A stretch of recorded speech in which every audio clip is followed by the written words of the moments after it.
Top three things in my notebook this morning. Number one, Draghi. Number two could be Draghi. Number three could be Draghi. Don't forget yesterday, number one was Putin. So again, Putin and Draghi are the new economic catalysts. Number one's Draghi. Number two, I got to remember what it is. Oh, volume, which there isn't any. And then finally, the 10-year bond yield, which is my friend. So first, who is not my friend? And to be clear on this, the groupthink on why central planning exists and why we need it is thick. Really thick. If a Martian was watching this from upon high, they would notice today that the breaking news is that the ECB cuts from 0 to 0. Now, you can tell me that you cut by 10 beeps, or you went from 0.0 to 0 minus 0.20, or the next cut's going to be to 0.000520. The reality is that there is zero economic impact to this stuff, and people continue to do the same thing over and over and over again.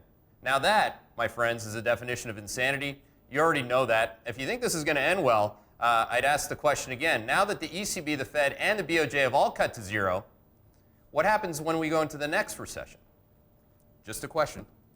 Volume, point number two. Volume yesterday actually finally got a pop on a 1-month basis. Now again, if you look at it on a 3-month basis, a year-to-date basis, obviously there's no volume. But on a 1-month basis, the volume was up 8% yesterday. Now, part of that was due to Apple. Apple, of course, had a big down day. And again, risk happens slowly and then all at once. Now, of course, the risk to being underweight Apple was the risk. Then being long Apple was the risk. So again, just look at market volume for what it is. On the down days, even if you look at 1-week volume, 1-month volume, the down days have more volume than the up days. So again, that's creating some asymmetry in the U.S. equity market, which is in a clear-cut bubble at this point, which I'm going to definitively call it because nobody else will.